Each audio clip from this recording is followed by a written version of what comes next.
All right. That's good. You could have done it. Probably.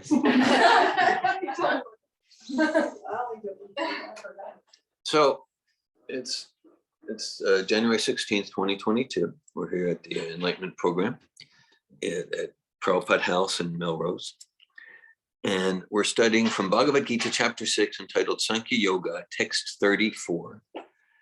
Okay. Chanshalam. Chanshalam. He. Mana. Krishna. Pramati.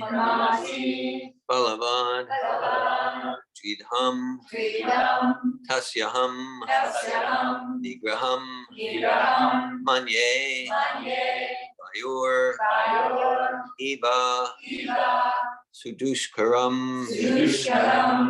Chanchalam himana Krishna. Pramati balavadritam. Tasyaham nigraham manye. Vayor eva sudushkaram. Chanchalam himana Krishna. Pramati balavadritam. Tasyaham nigraham manye. Vayor eva sudushkaram. Chanchalam himana Krishna. Pramati balavadritam. Tasyaham nigraham manye. Vayor eva sudushkaram. Sanchalam himana Krishna. Chanchalam himana Krishna. Pramati balavadritam. Tasyaham nigraham manye. Vayor eva sudushkaram. Chanchalam himana Krishna. Chanchalam himana Krishna. Pramati balavadritam. Tasyaham nigraham manye. Tasyaham nigraham manye. Vayor eva sudushkaram. Chanchalam himana Krishna. Chanchalam himana Krishna. Pramati balavadritam. Tasyaham nigraham manye. Vayor eva sudushkaram. Chanchalam himana Krishna. Pramati balavadritam. Tasyaham nigraham manye. Vayor eva sudushkaram. Chanchalam himana Krishna. Chanchalam himana Krishna. Pramati balavadritam. Tasyaham nigraham manye. Tasyaham nigraham manye. Vayor eva sudushkaram. Chanchalam himana Krishna. Chanchalam himana Krishna. Pramati balavadritam. Tasyaham nigraham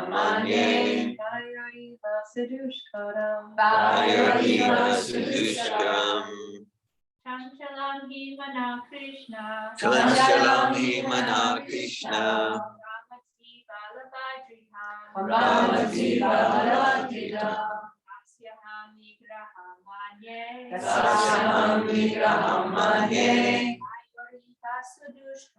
Vayor eva sudushkaram. Chanchalam himana Krishna. Chanchalam himana Krishna. Pramati balavadritam. Tasyaham nigraham manye. Tasyaham nigraham manye. Vayor eva sudushkaram.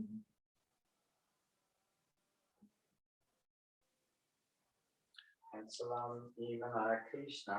Chanchalam himana Krishna. Pramati balavadritam. Pramati balavadritam. Tasyaham nigraham manye. Tasyaham nigraham manye. Vayor eva Suduskaram. Vayogiva Suduskaram.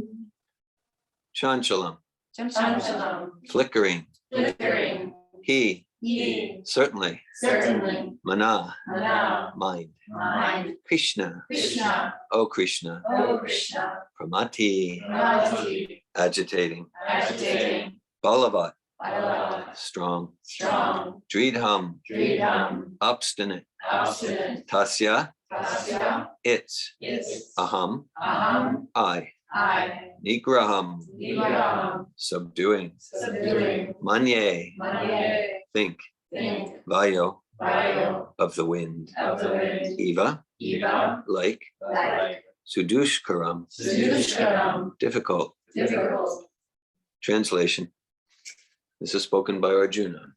Bhagavad-Gita, for the most part, it's a conversation between Arjuna and Krishna. This verse is spoken by Arjuna. For the mind is restless, turbulent, obstinate, and very strong, O Krishna, and to subdue it is, it seems to me, more difficult than controlling the wind. Purport by A.C. Bhaktivedanta Swami Prabhupada. The mind is so strong and obstinate that it sometimes overcomes the intelligence, although mind is supposed to be subservient to the intelligence. For a man in the practical world who has to fight so many opposing elements, it is certainly very difficult to control the mind. Artificially, one may establish a mental equilibrium toward both friend and enemy, but ultimately no worldly man can do so, for this is more difficult than controlling the raging wind. In the Vedic literatures, it is said, Atmanam ratinam vidhi shariram ratamevacha buddhin pusaratim vidhi mana pragraham evacha indriyani hayanahur vishayam steshu gocharan atmendriya manoyukto bhokte yahur manishina. The individual is the passenger in the car of the material body, and intelligence is the driver. Mind is the driving instrument, and the senses are the horses. The self is thus the enjoyer or sufferer in the association of the mind and senses. So it is understood by great thinkers. Intelligence is supposed to direct the mind, but the mind is so strong and obstinate that it often overcomes even one's own intelligence. Such a strong mind is supposed to be controlled by the practice of yoga, but such practice is never practical for a worldly person like Arjuna. And what can we say of modern men? The simile used here is appropriate. One cannot capture the blowing wind, and it is even more difficult to capture the turbulent mind. The easiest way to control the mind, as suggested by Lord Chaitanya, is chanting Hare Krishna. Jai. I'm sure Prabhupada would approve. Hare Krishna, Hare Krishna, Krishna Krishna, Hare Hare, Hare Ram, Hare Ram. The great mantra for deliverance in all humility. The method prescribed is Savaya Mana Krishna Pradaravidaya. One must engage one's mind fully in Krishna. Only then will there remain no other engagements to agitate the mind. All right, so to continue to invoke auspiciousness in our gathering, I'm going to recite a few other mantras that are found in the introduction to Bhagavad-Gita.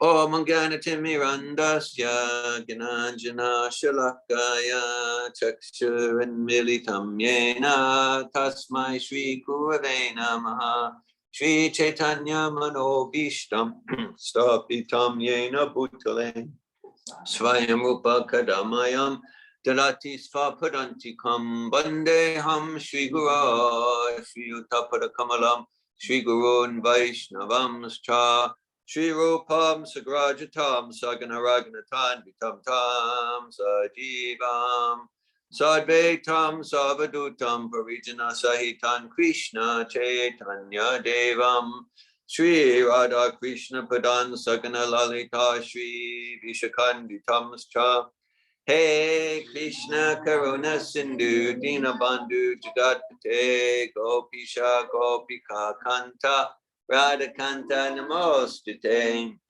Tapta Kanchana Gorange Radhe Vrindavaneshwari Vishabhanasute Devi Pranamami Hari Priye Vanchakalpatayubhyascha Kripasindubhyevacha Patitanan Pavanebhyo Vaishnavebhyo Namo Namaha. Jai Shri Krishna Chaitanya Prabhu Nityananda Shri Advaita Gadadara Shiva Sadi Gauravaktivinoda. Hare Krishna Krishna Krishna Hare Hare, Hare Rama Rama Rama Hare Hare. Namo Om Vishnu Padaya Krishna Prestaya Bhutale Srimate Bhaktivedanta Swami Niti Namine. Namaste Saraswati Deve Gauravani Pracharine Nirvishesha Shunyavadi Paschatya Desha Tarine. Bhagavad-Gita, chapter 6, text 34. Chanchalam himana Krishna pramati balavad vidham tasyaham nigraham manye bayar eva sudushkaram. For the mind is restless, turbulent, obstinate, and very strong, O Krishna, and to subdue it is, it seems to me, more difficult than controlling the wind. Hare Krishna. Okay. So Bhagavad-Gita gives ontology to understand what are the different components of reality. So Bhagavad-Gita describes that we are not the mind. My opinion is that that's good news. That's my point of view. It's like, oh, good. Phew, what a relief. That's not me. Good. So this is some abstract philosophy. So let's see. So it says the mind is restless, turbulent. Okay. I don't know. Has anyone ever experienced a restless and turbulent mind? I mean, maybe just Arjuna. Maybe he's alone in this, right? Because mind, peaceful, calm, focused, clear. Never any other experience. Anasuya, that's okay. All right. So this verse doesn't relate to you. Okay. So you see, like we totally a quote I like from Mark Twain.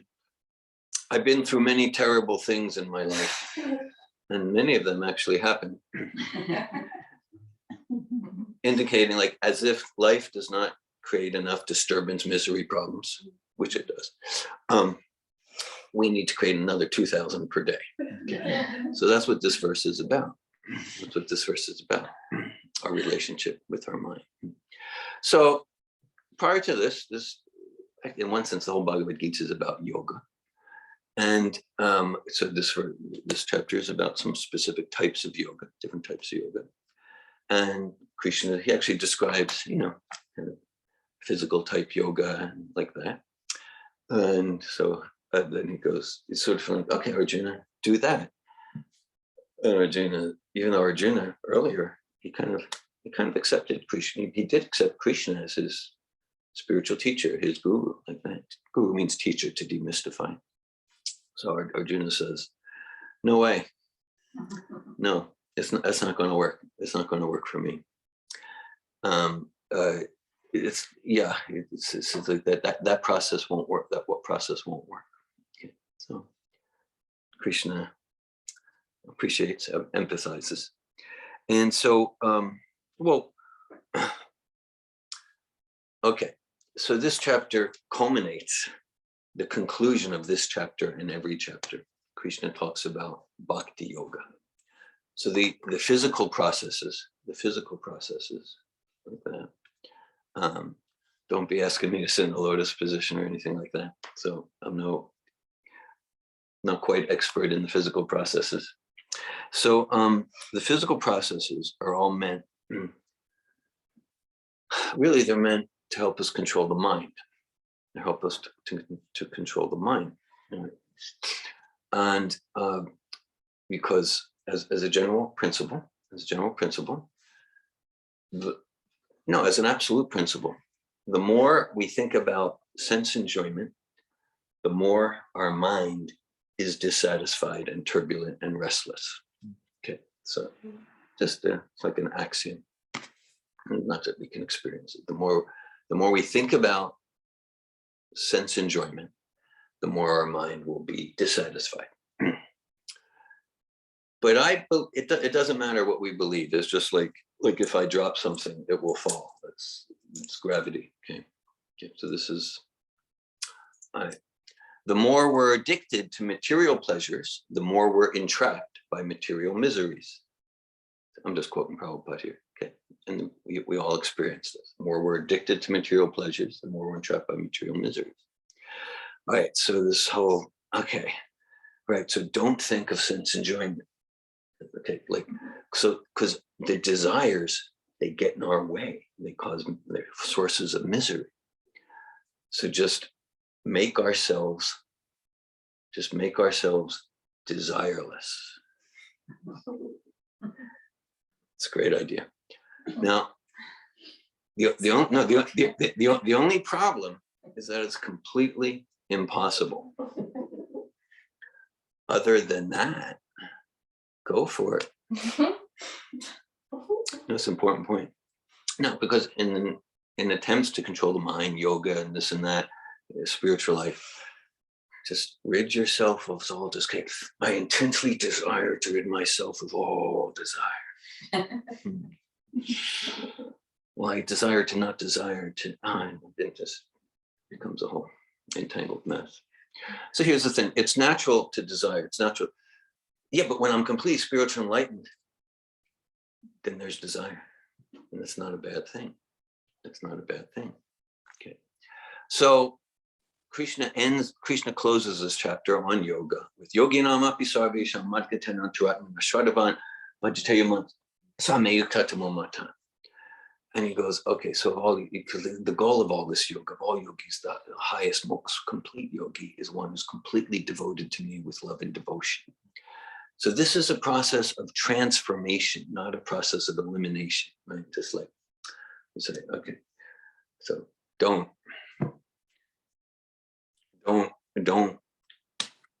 think of a pink elephant flying to the moon.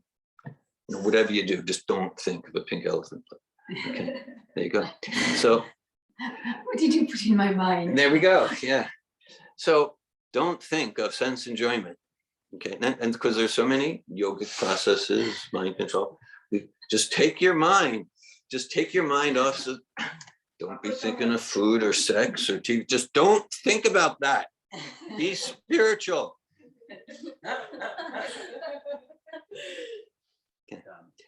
Okay. Okay. So, so what should I think about? Nothing. Impossible. Not just impossible because we're weak, because it's the nature of the mind to think. It's the nature of the soul to desire. So this process, it's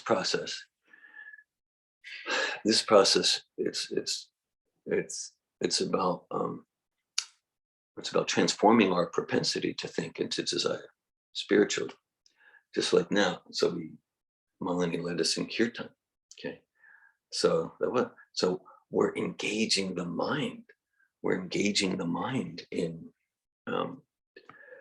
We're engaging the sense of hearing in spiritual vibration.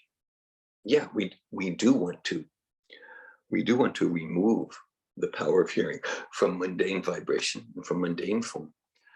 And we want to engage the eyes in spiritual form and the mind in spiritual thoughts of God and service to God, and the power of, and the tongue in tasting Krishna Prasad.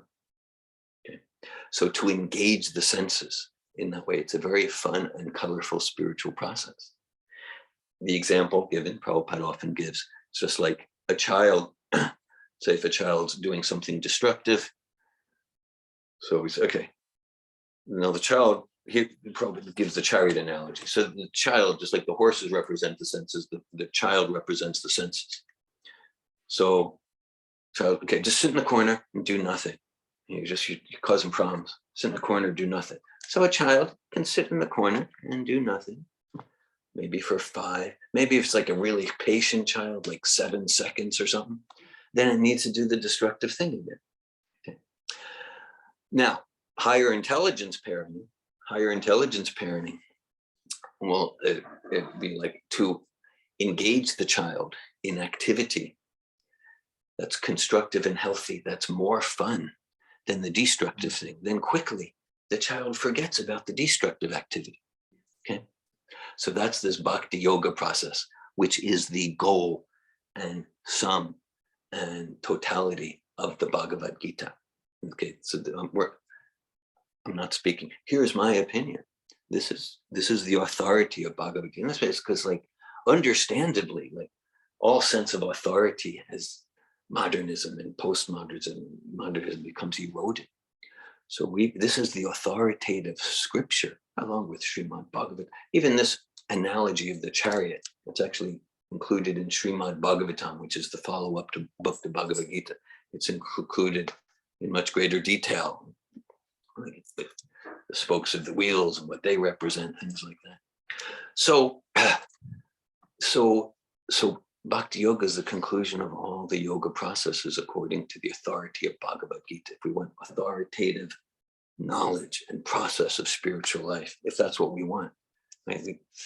And it's like, yeah, I want to convey urgency, right? Because it's rare, increasingly rare, that someone becomes truly interested in self-realization to distinguish reality from illusion, and interested to truly cleanse the heart of greed, lust, envy, and develop love for God.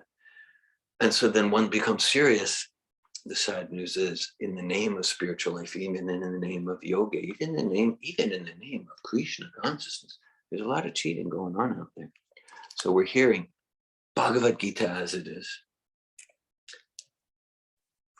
That could sound like an arrogant title. It's actually the most humble title, presented by a pure devotee of the Bhagavad Gita, someone who's A.C. Bhaktivedanta Swami. So this is authority. There's potency in authority, okay? Because, like, we don't want to waste our time or support or collude with others to waste time in the name of this and that. Like, let's get urgent. Let's get urgent about what really matters. So, okay. So then the child doesn't even think about the destructive thing. So similarly, in Bhakti Yoga, we're engaging the senses, the sense of the body, the sense of, there's dancing in spiritual life, and there's eating, and there's working, and there's agriculture, and there's any propensities, they're all God-given. So this Bhakti Yoga is not how to reject them. Well, no, that's material. No, how to use them in a way that truly spiritualizes our life, even spiritualizes our senses, and spiritualizes the world. So it's a very positive, world-embracing process. And okay, so, and it starts, and yeah, so the different physical processes or the different yoga processes, it's about creating a quiet enough environment so that the yogi can meditate on God in the heart. And typically speaking, if we look at the Vedas, those physical hatha yoga sort of thing, to achieve completion in those processes, it's actually described, takes like 60,000 years. I'm not joking. Most of us probably won't live that long. And even if we live close to that long, like, yeah, like I got a very busy mind. Like, so this is like how to engage it. It's not about elimination, how to engage all our senses. So it's a very fun, colorful process. And then we lose the taste for lower things. Vishaya vinivartante niraharasi denam rasa varjam sopyasa param drishta nivartate. What that verse says, Krishna discusses with Arjuna earlier in the Gita. He goes like, as a general principle, we're not going to give up a lower taste unless we get a higher taste. That's the child. Unless we get a higher taste, we're not going to give up a lower taste as a general principle. And so we get the higher taste. So just like, no, okay, whatever. So much going on in my mind. But then like I can be engaged in kirtan for about 35 minutes. My mind's peaceful, but not peaceful. Just like dynamic, vital, vibrant, alive, not disturbed, satisfied in this is Bhakti Yoga. Our senses and mind are in a vital, vibrant way, peaceful. And it's a very active, peaceful, not agitated. Okay. So it's actually described in Bhagavad Gita. This is an austerity of the mind, is to be satisfied. Okay. Because the material mind's nature is just like, again, I'm just gonna invent things to be disturbed and miserable about. So it's just like, it's like an austerity to be satisfied. Okay, so this bhakti yoga, this is like Nityasiddha Krishna Prema Sajjakabhanoi Shavanani Shuddhachite Karye Udai describes that love of Krishna is eternally situated in the hearts of all living entities. It's not something to be gained from some external source. And it's awakened through this process of hearing and chanting, Hare Krishna, Krishna Krishna, Hare Hare, Hare Rama, Rama Rama, Hare Hare. Hearing and chanting this transcendental philosophy. Each verse of Bhagavad-Gita, it's a mantra. It's a mantra.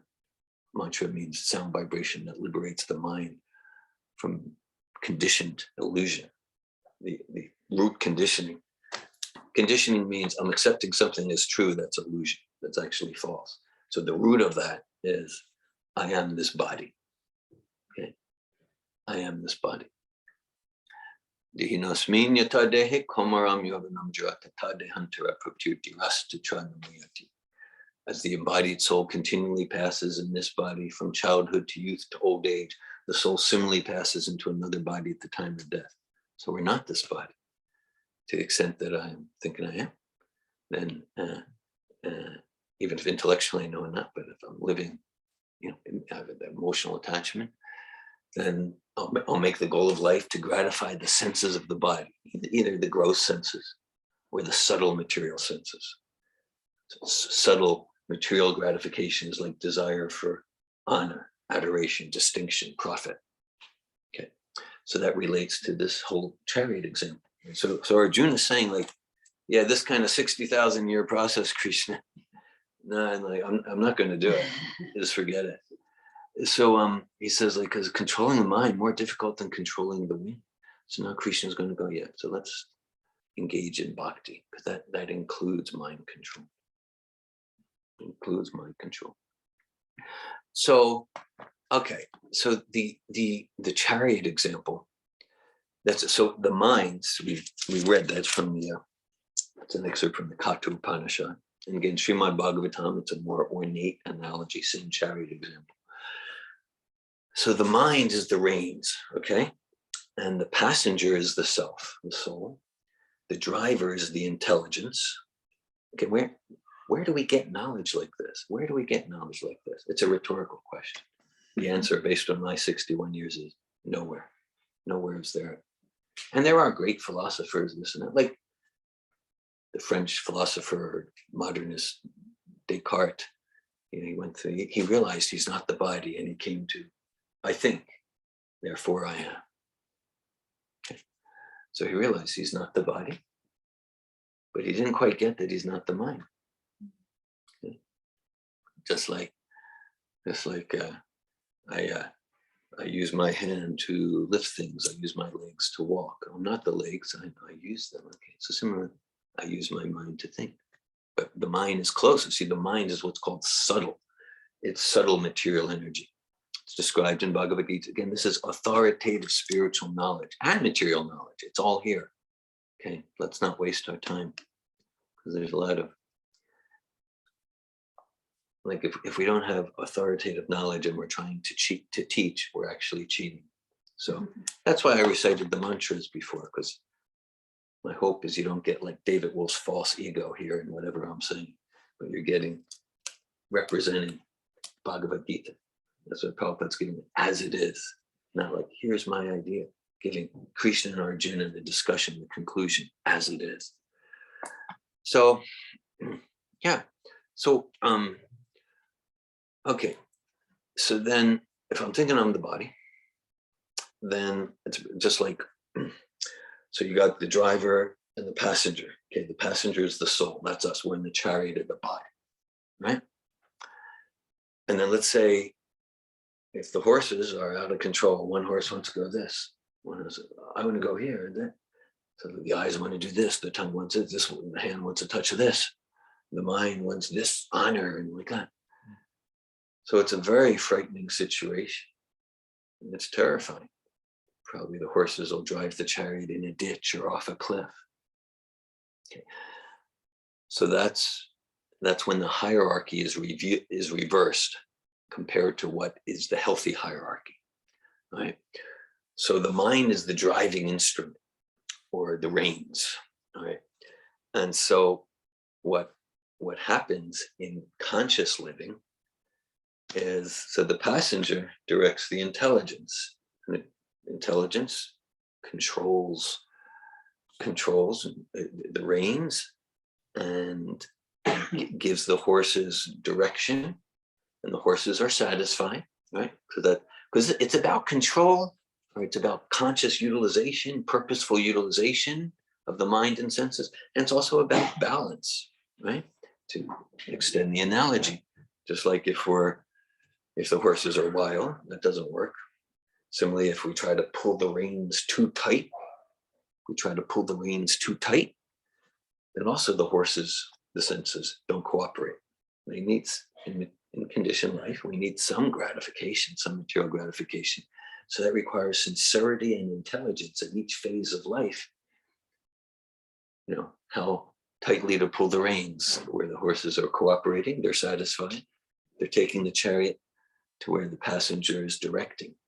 And so the recommendation here is like, yeah, let's use this material body and mind truly for self-realization, to realize who we are as that indestructible spirit soul. Antavanti me deha nityashokta sharirina. Anastino prameyasya kastin yudyasva bharata.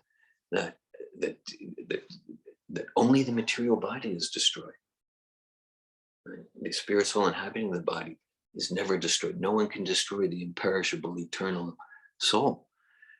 So to really get that, then we're happy and secure.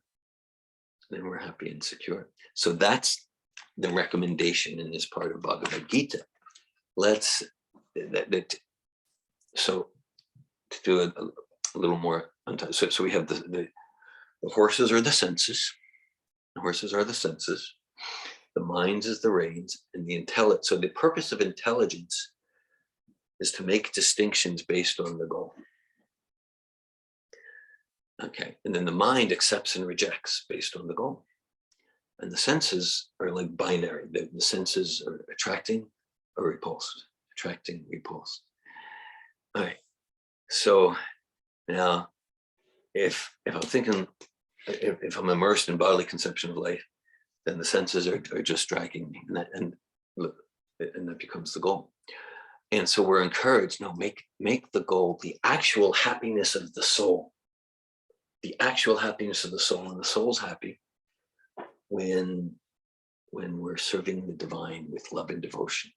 Krishna is a name for God. When we're serving Krishna with love and devotion, then the soul's satisfied, then the child's happy and doesn't want to do the destructive thing, and the horses are satisfied, the mind's satisfied. Then we're not slaves. We're not tormented by the mind. I want this, I want that, because that will never satisfy the self, the material acceptance and rejection. Krishna says earlier in Bhagavad-Gita, Matras parshas tu konteya shitoshna shukadukada agama painu nichas tams titikshas vabharata. He says the non-permanent appearance and disappearance of happiness and distress, and their disappearance in due course are like the winter and summer seasons. They arise from sense perception. They're relative. Therefore, if we really want to cultivate spiritual life, not just like, yeah, I'm spiritual. Well, what's that mean? What's our spiritual realization? What's our process to realize who we are as eternal spiritual beings? Tolerate the relative happiness and distress without being disturbed. Relative, just like, we got out of the car maybe an hour, 15 minutes ago. It's cold. I was remembering, so we can say, okay. So I just had a memory. This was from December 2009, about the same time of year. And we were conducting a Safatov advanced seminar at the Bat Cave. And yes, it's called the Bat Cave. It was a bat observatory run by University of Florida, and they rented us for Safatov advanced seminar. So it was the day before the seminar. It was like was like December, it was like in the 30s, so like 30 degrees or something, right? And then, so one participant came, I'll say his name is Tim Francis. And so he came, and he had just arrived. He's from Edmonton, Canada. Okay. Actually, the coldest, I conducted a software seminar in February in Edmonton. It got down to -35. All the locals told me it's like a heat wave. So anyhow, so Tim comes. His significant other was with him. His girlfriend there. She was also, and he was in short sleeves. He was in short sleeves, and it was like, oh, so warm, and no, Tim, it's quite a cold day in Florida. He said, that's cruel. So, okay. So it's relative, right? Is this weather, is it hot? Is it cold? Or an example we use, let's say,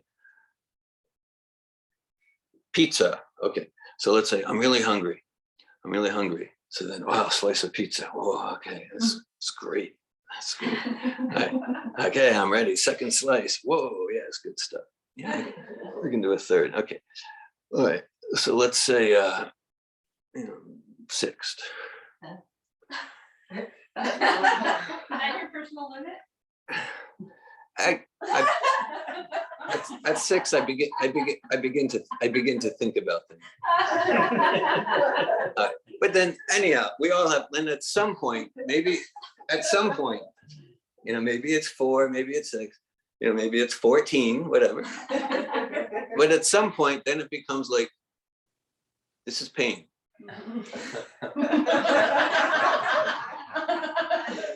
This is pain.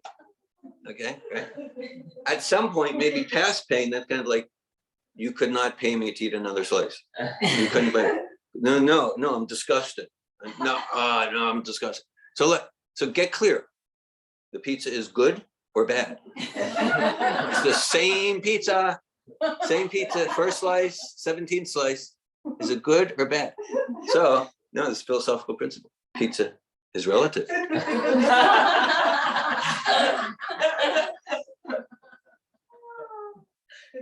It's relative. Right? Okay. This is like revelation. I thought pizza was absolutely. No, that's why you're listening to me speak. I'm giving. Okay. So now, right. So the recommendation here is go for absolute happiness. Yehi samsparsha jambago dukkhanaya edate identifate teshu amate buddha. Yeah. So it's what that verse says is wise people, they don't make the goal of their life the contact of the senses with the sense objects to increase material happiness, decrease material distress. That's going to come and go like winter and summer seasons. Okay, and it's all relative. And even and the soul's not satisfied with that. So Krishna says, Yam hinavyatiyante te pusham pusharshaba samaduka sukham dira somitatvaya kalpate. Krishna says, so one who's not disturbed by happiness and distress, and who is steady in both, steady in our enthusiasm for devotional service, that's liberation. Okay, right. So that's how we control the mind. That's how we control the mind. So this is a very, call it positive, engaging process. This is the conclusion of Bhagavad-Gita. Pretty much every chapter, it describes many processes, and actually, without the thread of bhakti, Bhagavad-Gita does seem like some hodgepodge mishmash. This idea, that idea, and before I read Prabhupada's Gita, it's in the summer of '83. I read another Gita, and it was just like different idea, and it doesn't all tie together. Well, bhakti is the thread that ties it all together, and so Prabhupada's giving that. He's a pure bhakti yogi, so there's potency there. Yes. So I was talking to Bhakti Nico yesterday. Yeah, we were talking about, we had our Bhagavad-Gita course. In our Bhagavad-Gita course, yesterday we had a discussion on chapter 15. So chapter 15 describes, Krishna starts the chapter with giving the analogy of the banyan tree. It talks about a banyan tree with its branches down and its roots up. Branches down, roots up. So where do we see such a, trees have branches up and roots down. So it's described in Bhagavad-Gita. If we're standing like on the bank of a river and there's a tree on the other side or a lake, the reflection in the water, branches down, roots up. Okay, branches down, roots up. So Krishna describes the reflected tree. That's the material world. Right? That's the material world. And it's always flickering, just like the mind's always flickering until the mind's situated in Krishna consciousness. Then the mind's peaceful. And again, it's not a sleepy peace. It's a dynamic, vibrant peace, active. Because the nature of the soul is to be active again. So just rid yourself of all desires. Impossible. It's an important truth. It's an important tattva. Okay. So until the mind's focus, savai mana Krishna Padarvindo, on how can I please God with love and devotion? This is the science of God. This is the science of self-realization, the science of devotional service.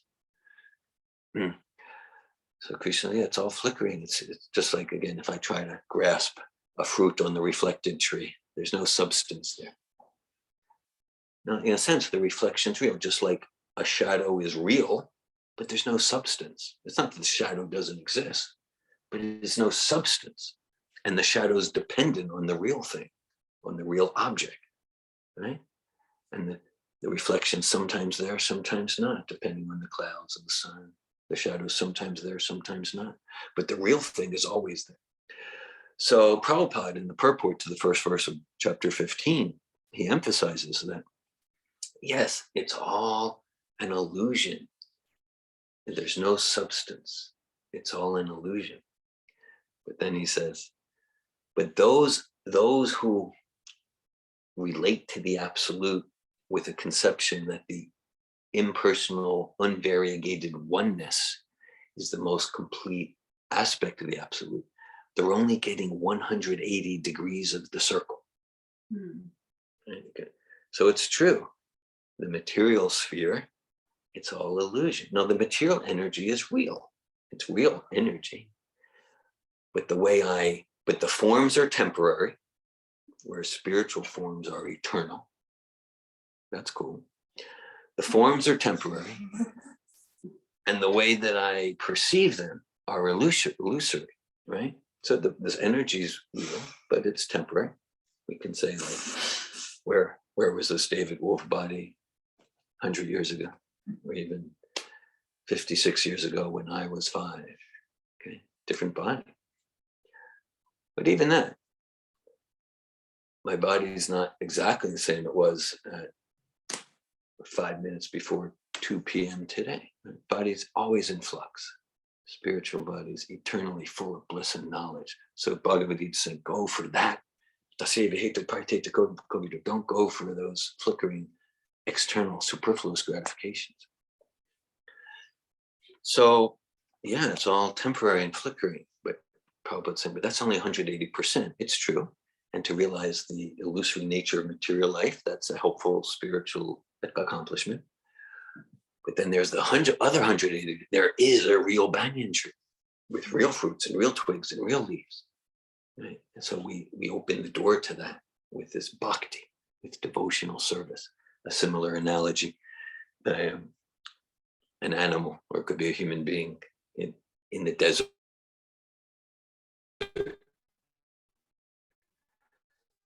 Like see an oasis. Oh, it's just 100 yards that way, and eventually the animal dies. So similarly, the soul is never dying, but the life of the soul is like covered over, practically dead in the desert of material life, because there's no water. No, it's not true. There's no water. There is water. There's just no water in the desert. There's just no water in the desert, but there is water. There is a real banyan tree. So there is, again, spiritually nectarian, enriching, enlivening relationships and dancing and singing and form and quality and pastimes and adventure. Okay, so this is the science of how to transfer our mind from the flickering, chanchalam, flickering material illusion to the real banyan tree. I'll read the verse again. Chanchalam hi mana Krishna pramati balavad tridham tasyaham nigraham manye fire eva sudushkaram. For the mind is restless, turbulent, obstinate, and very strong, O Krishna, and to subdue it is, it seems to me, more difficult than controlling the wind. Hare Krishna, thanks for listening. Thanks for your presence. I welcome at this time, if anyone would like to share any comments or ask any questions. Damayanti. I was thinking about, like, there's so many processes that humans do to try to attempt to deal with the mind. Yeah. And I was even thinking about, like, other religions too. And I guess what's, like, people, like, I'm not speaking of a specific process, but there's so many, like, personal growth processes, counseling, healing from your childhood, positive affirmations. Like, there's things that people do to try to deal with the mind, like just on a material level without the soul mentioned. Yeah. And like, why are you promoting serving God? And what's the difference? I know, I can say I know, but that's what's on my mind. Okay. And then the other question is, like, and then I thought about other religions. So this is something, like, this is dealing with the mind. This particular Bhagavad-Gita and this whole chapter, it's like dealing with the mind. And it's interesting because, like, other religions don't have, like, chapters about the mind, or well, some do, I guess. But there's I guess yogic principles and practices aren't missing from all other religions, but sometimes it is. Anyway, if you have any thoughts about, like, what's the distinction between this and other religions and this and other mental processes? Do you have any comments?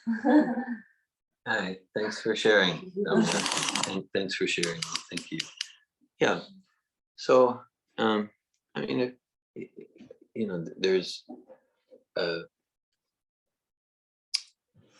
this isn't a this is the only way sort of thing, but in a sense it is. You say, well, what if someone follows Jesus? So what's the essence of Jesus's teachings? To serve God with love and devotion. It's the essence of Allah's teachings. If we really look into it, it's the essence of Buddha's teaching. So, okay. So let's forget about God. Fine. That's fine. And I know when I came to Bhagavad-Gita, I wasn't looking for God or anything spiritual or anything like that. I'm participating in the human potential movement since the 1970s. And it's a long time. Right? And so let's forget about God. Let's look at, so what's the self? Who are you? Who am I? This is relevant. Self-realization, personal growth. So who's the person? Who's the person? Okay. So Bhagavad-Gita describes logically, right? And we indicated before. So the body's always changing. We often do this quick thought experiment. Imagine you're looking at a photo of yourself when you were 5 years old. Okay. So when we look at the photo, do we say, who is this stranger? Who is this person? And we say, oh, that's me when I was 5. That's David when I was 5. That's Rachel when I was 5. That's Laura. Now we know from science, let's not get into anything mystical, this chemistry, right? There's not one molecule, not one atom in your body now that was there when you were 5. So that indicates, still I said that, but there's some constant identity. I call David. So it indicates, oh, the identity is something completely non-physical, right? So we say the body grew. No, it's not that the molecules grew, right? It's complete change. All the parts are changed, all the atoms. So there's a constant identity. You call Evan or Stephanie or David. Okay. So, okay, yeah, so if we're looking at personal realization, self, what is the self? So the best, most logical explanation I get from that is from Bhagavad-Gita. And it matches my experience. So it's like, so it's satisfying for the intelligence. Satisfying for the intelligence. Or okay, let's continue. Because it's not yeah, like we want authoritative knowledge, but Bhagavad-Gita so much discourages blind following or blind acceptance. We're encouraged to apply your logic, apply your intelligence. And I find that the assertions here and yeah, like, okay, like my background growing up, Reform Judaism. Okay, so yeah, I have an affection for some of those mantras. Shema Yisrael Adonai Eloheinu Adonai Echad. V'ahavta et Adonai Elohecha b'kol levav b'kol nafshecha b'kol modecha. It's like the Maha Mantra from the Old Testament in Hebrew. And what's it about? It's about serve God with. So it's not about rejection. But it serve God with all your heart, all your soul, all your might. Adonai, Elohim, names of God. Okay. So it's not about I'm not rejecting. But what I found in my experience, and yeah, what I found in my experience is that philosophically and in terms of an experiential process, what we're getting in like Bhagavad-Gita, Srimad Bhagavatam, it naturally builds and expands and gives more completeness and nuance and detail than I've found in other places. That's my experience. And again, if someone wants to show me, here's a more complete, philosophically consistent, logical system than you have in Gita and Bhagavatam, show it to me. I've been asking that question for 40 years. No one showed it to me. Now, and just to say that someone might be following a system that has maybe true but less completeness in the philosophy. Someone might be following Jesus or Buddha with all their heart and heart and soul, and they're much closer to God and much more self-realized than I am. Okay, so just I'm fortunate to have contacted this particular system. So what is the self? I want to get into real dialogue. Like I do not like sectarianism. Like it's not about it's not about I'm a this or I'm a that. I do not regard myself as a Hare Krishna. I do not regard myself. I do regard me as I'm a practitioner or an aspiring practitioner of a process of self-realization called Bhakti Yoga. Here's what I process. Here's what I practice. Here's why I practice it. Here's my experience. Here's my challenges. Here's my inspiration. What's your process for self-realization? I want to hear it. I want to hear it. Let's exchange. Let's dialogue. Let's enrich each other. Let's enrich each other. So it's nothing sectarian here. These are just like we just did the changing bodies. I'm a constant identity. Someone can say, but I'm white, I'm black, but I'm Arabic, I'm Jew. It doesn't matter. The body changes and there's some constant identity. All of these principles. Okay. The mind's turbulent and restless. Okay. The more we desire material enjoyment, the more our mind's dissatisfied. Right? Doesn't matter if you're Republican or Democrat or we all experience. These are universal principles that just pierces through all the material sectarianism of race, color, nationality, creed, like that. So someone says, and so your question really relates to my personal process, because I said I was involved in the human potential movement since the 1970s, and I was enriched by it. I'd like the 100% responsibility. I got trained as a counselor starting in 1980, empathy, and that. Then I started reading Prabhupada's books, and it's like, okay, so like self-realization. So what is the self? What are we talking about? Okay, what's the mind? There's a saying about modern psychology. First, modern psychology lost its soul, then it lost its conscience, and then it lost its mind altogether. So like, okay, so there's, but like, like I can experience you have a mind and I have a mind. Okay, so what's the philosophy apart from nice sounding terms like personal growth, self-development? What's the self? What's the person?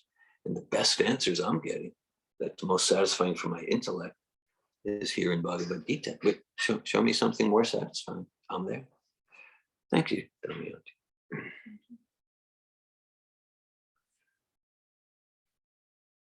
Stephanie.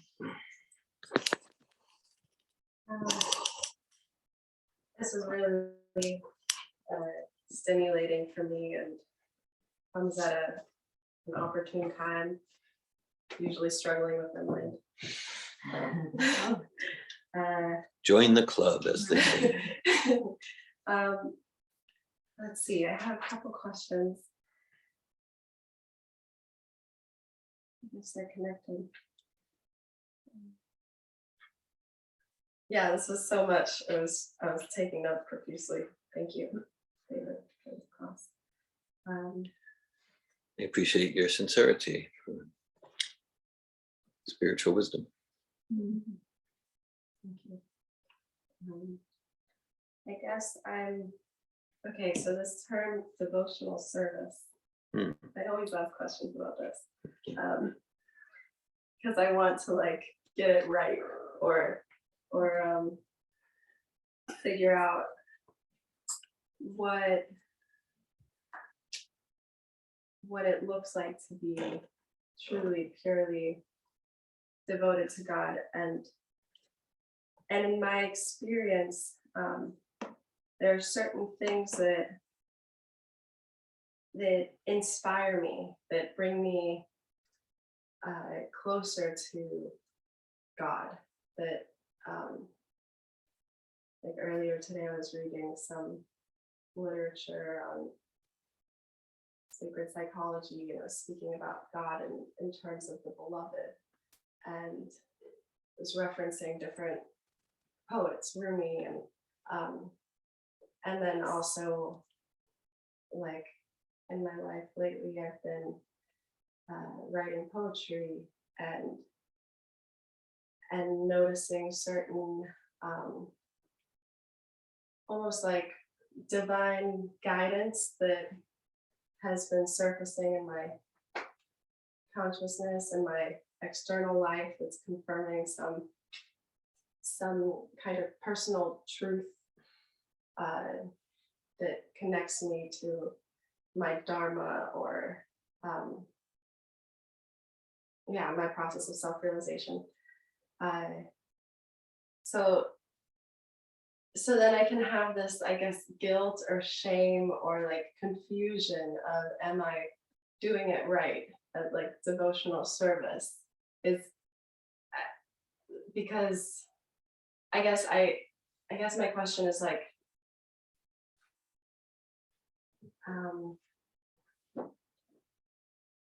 can I continue to advance my enthusiasm for this bhakti yoga process while also being inspired by other spiritual sources?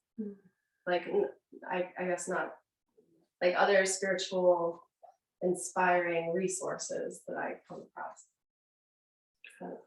Well, what I'm understanding you're saying, Stephanie, I think it really is like, there's nothing sectarian here.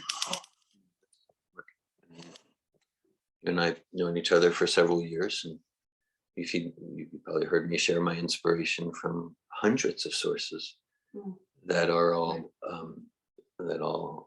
support and energize me in my bhakti process. And someone could be quoting Bhagavad-Gita, but I'm just kind of like falling asleep because somehow I'm not resonating with that like that. So Jesus said we can judge a tree by its fruit, or in Sanskrit, palina parichiyate. To what extent To what extent is what I'm doing? To what extent is it moving me towards self-realization?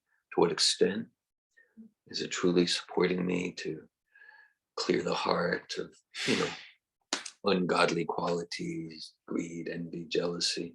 To what extent is it moving me to deeper, joyful enthusiasm to serve God with love and devotion? You've been to my house. I have bookshelves with hundreds of books that are not like strictly the Vedic church. I'm reminded, there's maybe 68 or 69, Prabhupada was giving a talk somewhere in America. I think it was Montreal, maybe it was North America. And so he gave an inspiring lecture. And someone asked about, he gave a lecture on Srimad Bhagavatam. Someone said, what about Joan of Arc? Prabhupada immediately responded, Joan of Arc, she is Srimad Bhagavatam.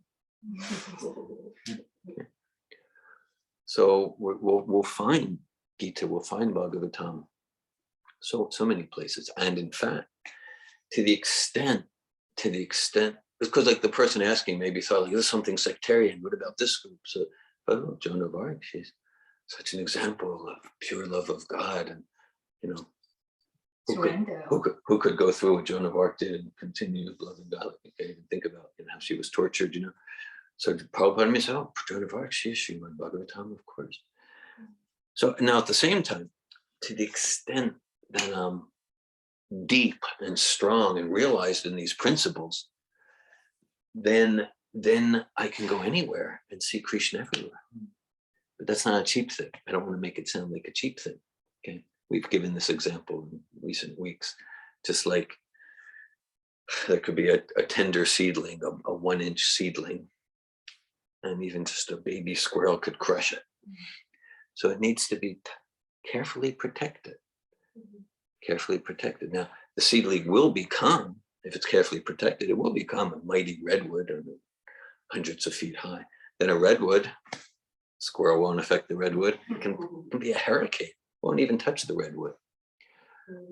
So we need, it's to progress, it's important to be responsible, to know to what extent am I more like a seedling, to what extent I'm more like a redwood. Just like, Srila Prabhupada, he came from a town called Vrindavan, where everyone's practicing Krishna consciousness. And he left and he went to New York, he went to Pennsylvania, he went to Europe, all these places where there's no devotees. But Prabhupada didn't see there's no devotees. Prabhupada saw all 13 million people in the New York metropolitan area. They're all devotees. They just forgot. And so he's so redwood-like that by his association, they got awakened. So wherever we're going, that's why my endeavor is wherever I'm going, and I read lots of books, and I do lots of things, like that. We conduct the seminars, like that. Wherever I go, I'm endeavoring to, because my life isn't about like I'm going to insulate myself in walls. No, we're out there, So wherever I go, whatever I read, whatever I endeavor to receive it, process it through the pure lenses of my current link to Krishna's disciplic succession, Srila Prabhupada.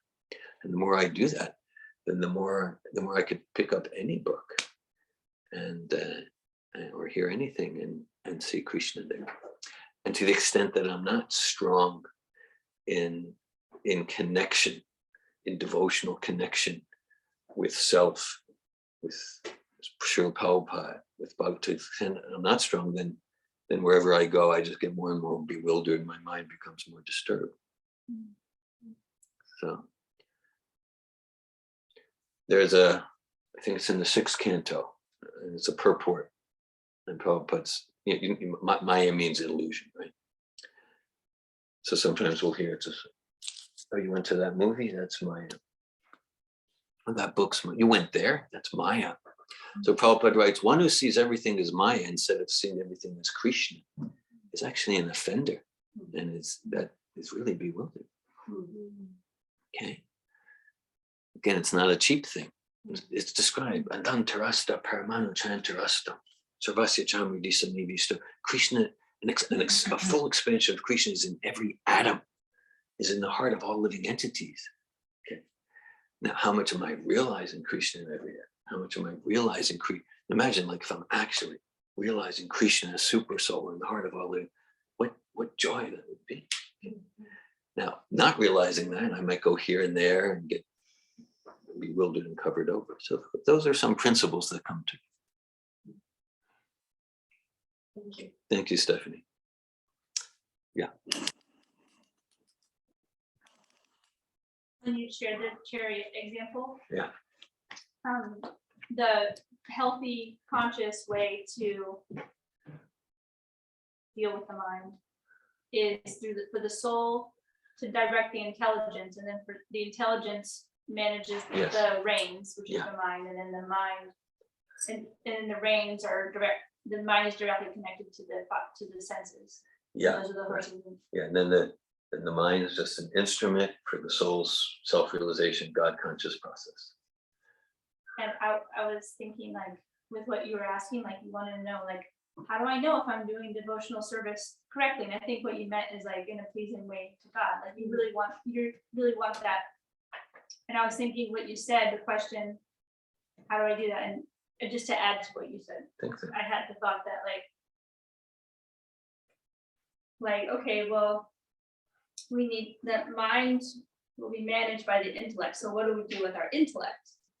And just adding to what you said, or just is that I've heard Yeah. that, like, to sharpen the intellect, so you have is to study the scriptures. Study philosophy. It doesn't Yeah. have to be Srila Prabhupada's, teaching, but it needs to be any scripture from any pure devotee, like a bona fide, true, pure devotee of God, like Jesus is an example. Like there are others, but studying what they said, because they're the representatives of God, and that will sharpen your intellect to know, like, I know this isn't really devotional, I know it's not. So it was just to add to it, like, to dealing with the intellect or the intelligence, Yeah. to help with the mind, and also answer the question, like, bring peace. Like, okay, I know if this is aligned or not, because I've been studying. So this is something I'm not doing this necessarily very well. Like, I would have to study more.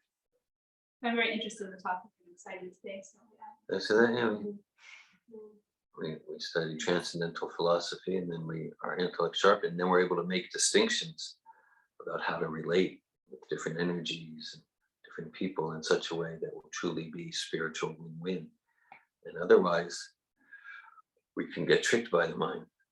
Right? Yeah, that's the intelligence to make the goal, God realization, self-realization. Otherwise, the senses make the goal to enjoy the senses, and then the mind's flapping all over the place, not controlled. Thanks for that, Tommy. Yeah, thank you for a wonderful class. I'm really just reflecting on how grateful I am to be with everyone.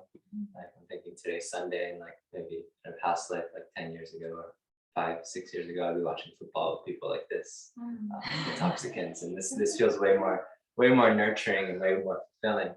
And then the question that was coming up was in the chariot analogy, like, where's the super soul? I was just curious because I really like that analogy. And Yeah. I'm saying analogies are by definition approximate and incomplete. So I'm not saying directly super soul in that analogy. And it's you might say the soul connected with the higher guidance, connected with source of higher life purpose. So analogies like they give an approximate, so something we can relate to, and so not all analogies have all pieces. Melanie. Not directly with an analogy of the chariot, but when we come just to the intelligence, and the intelligence function is to discriminate, to make distinction. In a second canto, 2:35. yeah, there is a verse that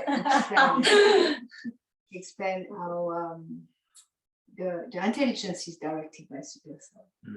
So in a sense, like there is the soul, conditional, unconditioned soul, and the soul kind of guide the driver.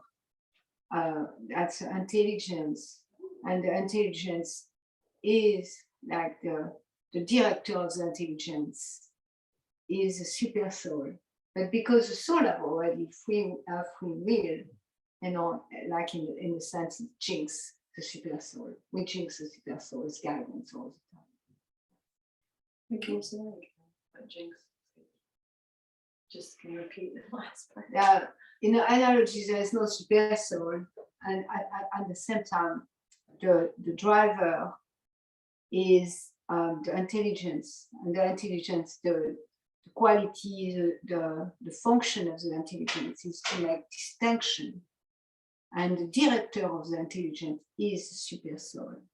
However, even so, the director of the intelligence is the super soul. The soul, through its desire, is what make the intelligence kind of hear the director or not hear the director.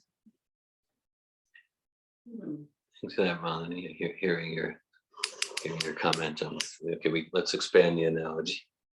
Okay, so let's say the passenger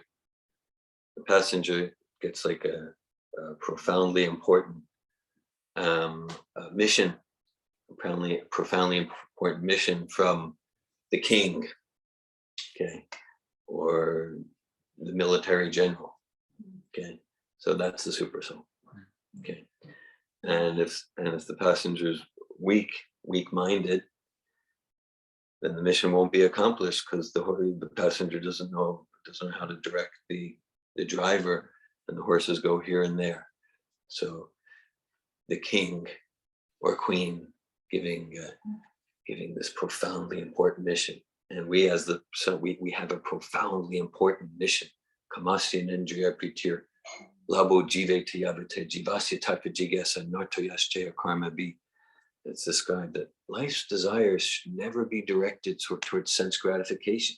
Now, in the course of performing devotional service, sense gratification might naturally come, okay? And it's there. It doesn't mean to reject it. It means not to make it the goal, right? Like sometimes it's like hotter than I'd like to be. Sometimes it's colder like me. 72 degrees, perfect, whatever. We don't like, now I'm happy, now I'm sad. Okay, to make the goal ever deepening enthusiasm for devotional service. And that way we liberate ourselves from the chariot of the material body. We don't need to get on another chariot. So we do have a profoundly important mission. And Super Soul is giving us guidance to turn our intelligence to make that the mission. And then even if the mind and senses are headed somewhere else, like, no, here's the mission, okay? And as you said, to the extent that we're attached to the material desires, then we're jinxing that and we're ignoring. So the super soul God in the heart will facilitate our desires anyway. So Upadrastana Mantra Bharta Bhakta Maheshwara Paramat Meti Chapute Desmin Pusham Pra. And I cite these Gita verses because I want you to get, this isn't about like my opinion. I think this. Like this is the authority of Bhagavad-Gita. And if you got, well, I got better authority. Okay. This is an authority in all aspects of self-realization, spiritual life.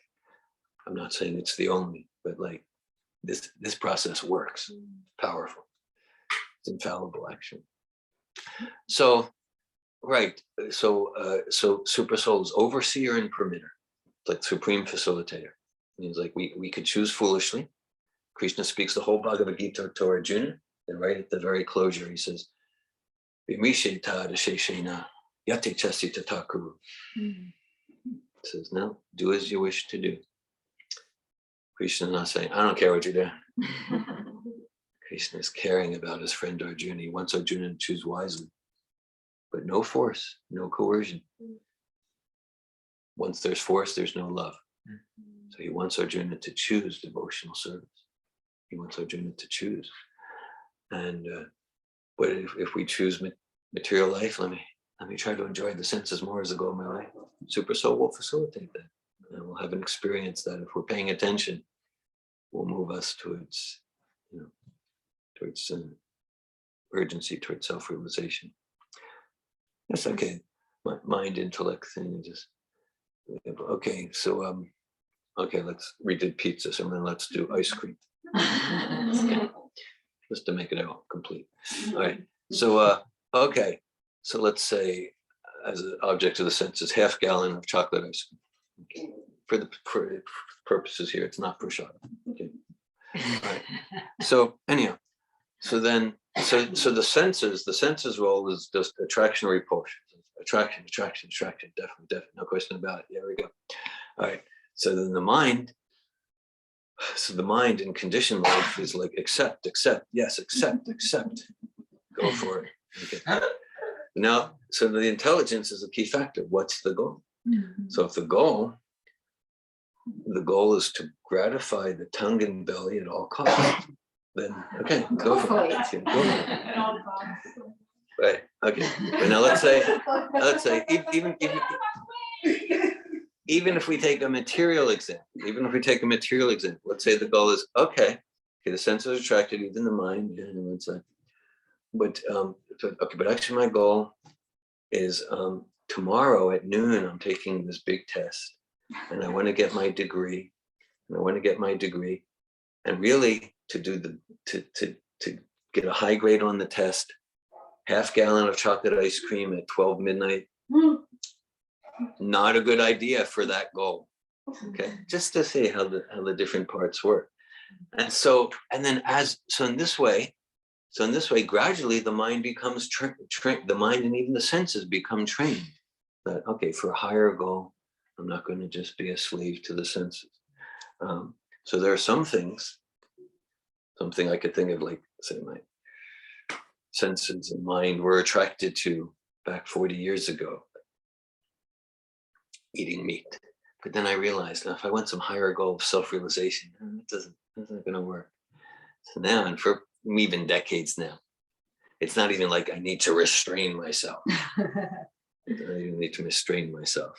My mind and senses no longer have any attraction. Now there are other things, like football on Sunday. I can relate with them. So I have a lot of that's what we did growing up. That's what we did growing up. Okay, so my mind and senses can still go there. You're shocked, I know.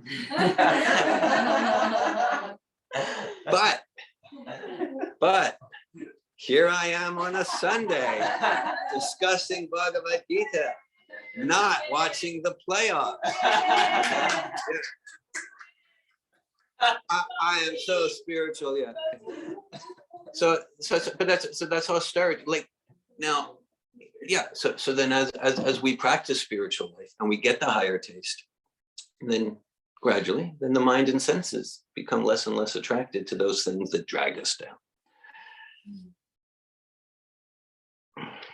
I was thinking of the analogy of the car and the chariots, and I was thinking also the super soul is that can be seen as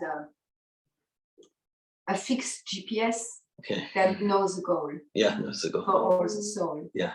And then it's just a vocal GPS. Yeah.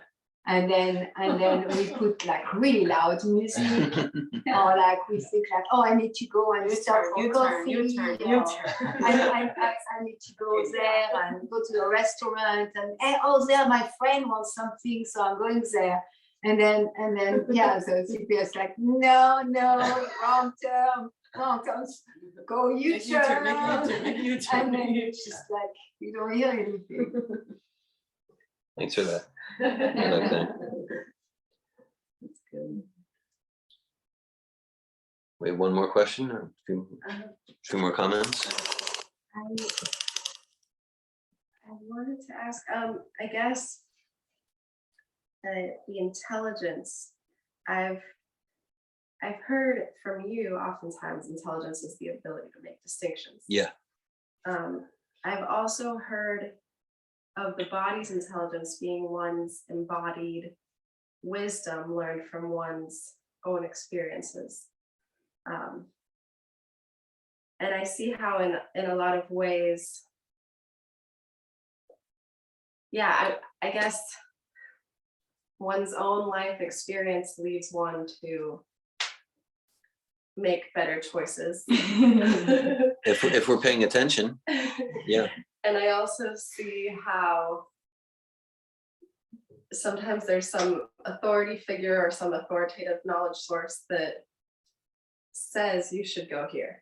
Yeah. And I've also, I've seen how in my life there are some, like, through my own experience, places where I have this embodied, I guess maybe this is what self-realization is. Like, it's my own realization that now is dictating my emotions, that now is dictating my decision making. And I guess sometimes it can be hard for me to trust an authority who's saying you should really go here when I don't yet have that higher taste. Yeah.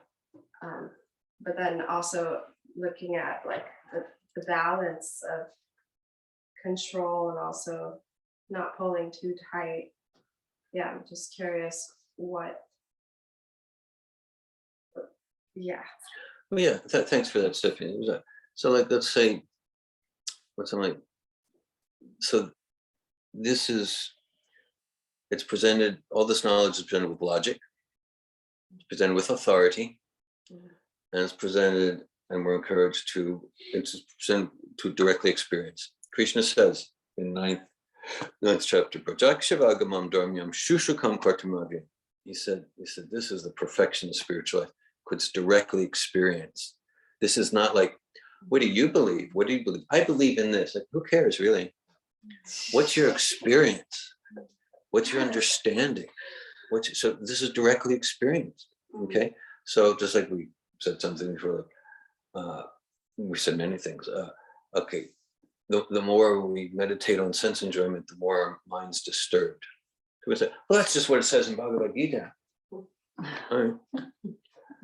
So I don't know what your experience is, but like my experience is like, yeah, completely true. Completely true. The more I meditate on sense gratification, gross or subtle, like I want to be honored, I want to be respected, and I'm just disturbed because I'm like that. You're right. So it talks about, yeah, when we're materially absorbed, the mind's restless and disturbed. Yeah, well, I'm not going to accept it. Well, you don't need to. We're not encouraged to blindly accept. Okay, so it's like by logic, we see, I am not the body. I'm some non-material entity. All right, that's logic. So that's just the truth, right? So we can accept the authority of Bhagavad-Gita. We're not the body, we're spirit, soul. We can look at logic, like just like, yeah, that's true. Yeah, look at a picture and we're fine. And we can, the more we practice, the more I practice the process, I have an experience. So all three, direct experience, authority, and logic. As far as authority, thank you. As far as authority, yeah, so like trust, you have some trust because you could also be watching the playoffs on Sunday. No, I don't get that. that That's would be what's disappointing. yeah, that would be. I don't think that's what's so. But there's many things you could be doing. I don't think it would be the playoffs for you. Okay, so you must have some trust because you're giving hours of your time. Yeah, like that. So just we give the example of like a map. Let's say we have a map from Melrose to New York City, something like that. Okay, so the map says, oh, okay, let's see. You could see, all right, so you get to I-10, and then it says you're going to run into something called Jacksonville. Yeah, there's Jacksonville, just where it said. You go north on I-95, and then you go see a sign for something called Georgia. Yeah, okay. Then you go another 3-4 hours, and you hit something called South Carolina. So like I can say, like, I'm not saying I have complete faith and trust, but I can say like there's been like 5,000 landmarks, to whatever extent I followed the process. There's been like 5,000 landmarks if I look back each day over the 40 years, and just like everyone's so it's just like, yeah, I got trust in this map. Now I'm not, I haven't directly experienced Virginia yet, but it said Virginia's coming. So far everything's just like right on.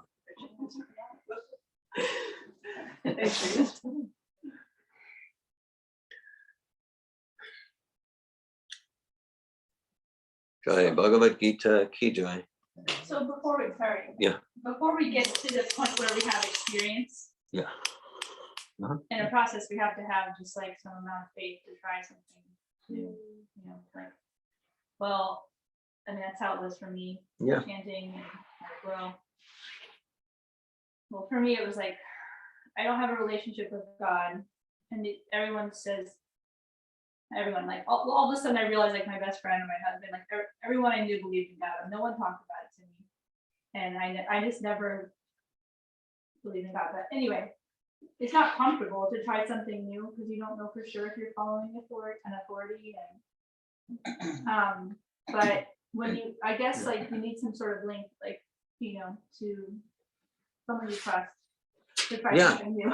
Yeah, it's like You have like a little bit of faith. yeah, Prabhupada will say this Krishna consciousness, it's a gamble. Of course, one who's realized it's a sure thing, but we don't know. Now, because I know your history, Damayanti. I know your history a bit. So like, yeah, so it requires some trust. Then your trust started because you were in a particular seminar and you're associated with like others who are practicing this process of bhakti. 3 of them in particular. And you thought, like, there was like something special about the qualities of these people. What's up? And they talked about Krishna consciousness. And then you could see, like, wow, the qualities of these people, they must have something there. So that through that association, that sangha, you thought, okay, I have enough faith to let me write to David, and let me write to Marie and ask about, what is this? And I tell you, it starts with some trust. Srila Prabhupada ki jai. Bhagavad-Gita ki jai. Hare Krishna. Thank you very much for giving your Sunday afternoon to Bhagavad-Gita absorption. Next part of our program, just like in the first part of our program, Marie, Malini Devi Dasi, she led us in kirtan, chanting the names of the divine mantra in a form of kirtan. Another way to engage in, it's a cornerstone process of bhakti yoga. It's chanting mantra. And so another way is called japa. And so for those who would like to participate, we'll chant japa, and we'll explain how to chant japa, and we'll explain how. And so if we want, we can distribute japa beads. Hare Krishna, Hare Krishna, Krishna Krishna.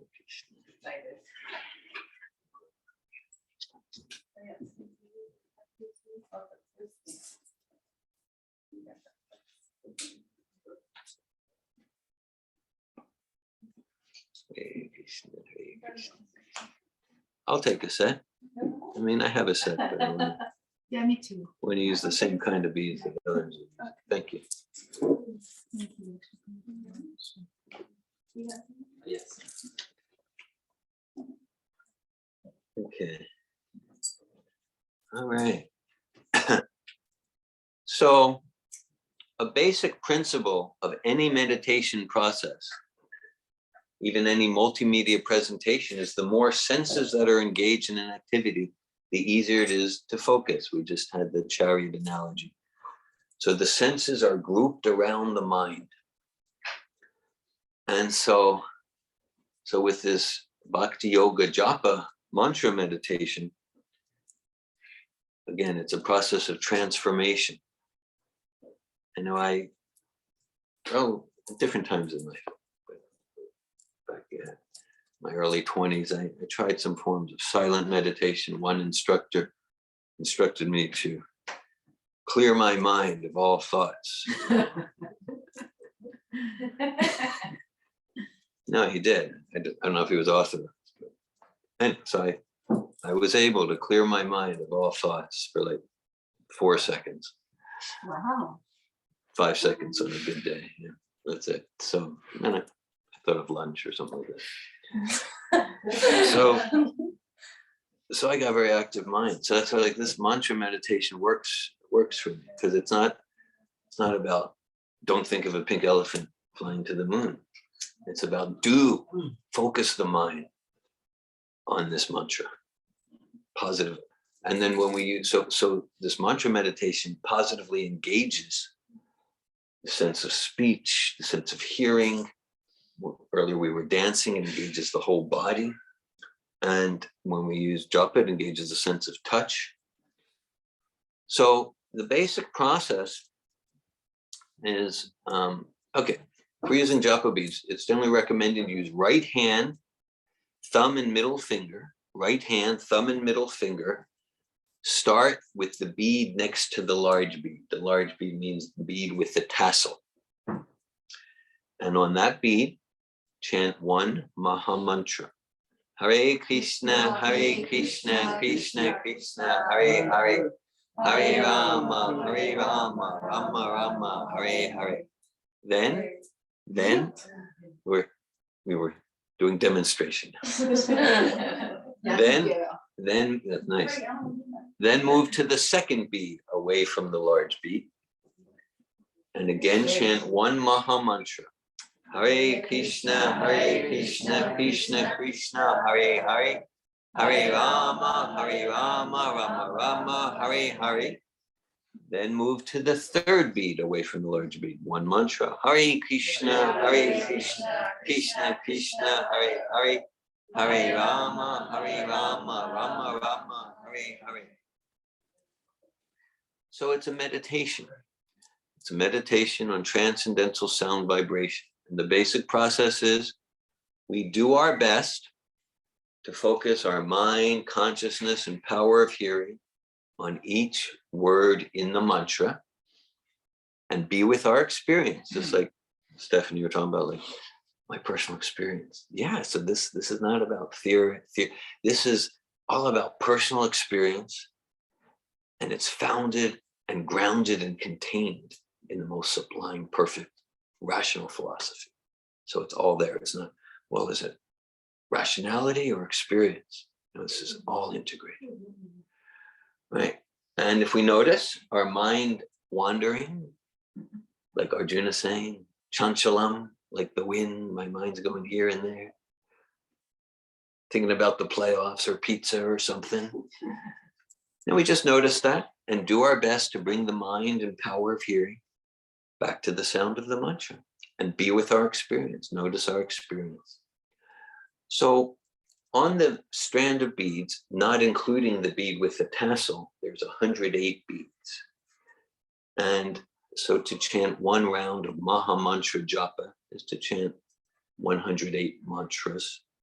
So let's chant one round together. We can start with the first bead next to the large bead. Again, it's recommended right hand, thumb, and middle finger. Let's start with the first bead next to the large bead. And we'll chant one round together and just do our best to focus on the sound vibration of each word of the mantra and be with our experience. Let's begin. Hare Krishna, Krishna Krishna, Hare Hare. Hare Rama, Rama Rama, Hare Hare. Hare Krishna, Krishna Krishna, Hare Hare. Hare Rama, Rama Rama, Hare Hare.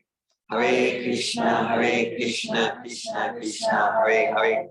Hare Rama, Rama Rama, Hare Hare. Hare Krishna, Krishna Krishna, Hare Hare.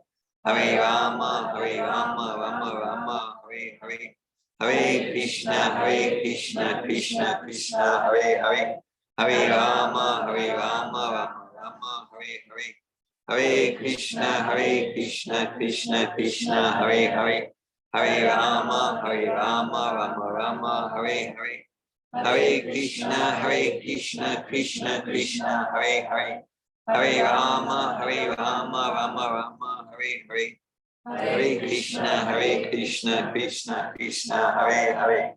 Hare Rama, Rama Rama, Hare Hare. Hare Krishna, Krishna Krishna, Hare Hare. Hare Rama, Rama Rama, Hare Hare. Hare Krishna, Krishna Krishna, Hare Hare. Hare Rama, Rama Rama, Hare Hare. Hare Krishna, Krishna Krishna, Hare Hare. Hare Rama, Rama Rama, Hare Hare. Hare Krishna, Krishna Krishna, Hare Hare. Hare Rama, Rama Rama, Hare Hare. Hare Krishna, Krishna Krishna, Hare Hare. Hare Rama, Rama Rama, Hare Hare. Hare Krishna, Krishna Krishna, Hare Hare. Hare Rama, Rama Rama, Hare Hare. Hare Krishna, Krishna Krishna, Hare Hare. Hare Rama, Rama Rama, Hare Hare. Hare Krishna, Krishna Krishna, Hare Hare. Hare Rama, Rama Rama, Hare Hare. Hare Krishna, Krishna Krishna, Hare Hare. Hare Rama, Rama Rama, Hare Hare. Hare Krishna, Krishna Krishna, Hare Hare. Hare Rama, Rama Rama, Hare Hare. Hare Krishna, Krishna Krishna, Hare Hare. Hare Rama, Rama Rama, Hare Hare. Hare Krishna, Krishna Krishna, Hare Hare. Hare Rama, Rama Rama, Hare Hare. Hare Krishna, Krishna Krishna, Hare Hare. Hare Rama, Rama Rama, Hare Hare.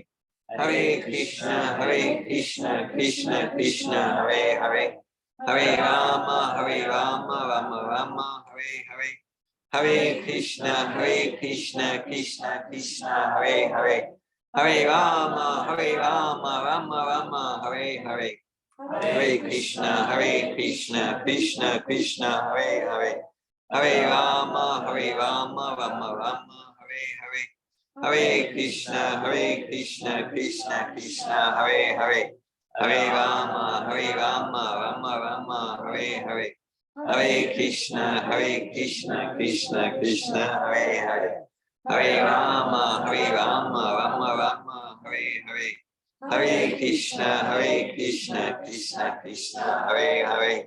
Hare Rama, Rama Rama, Hare Hare. Hare Krishna, Krishna Krishna, Hare Hare.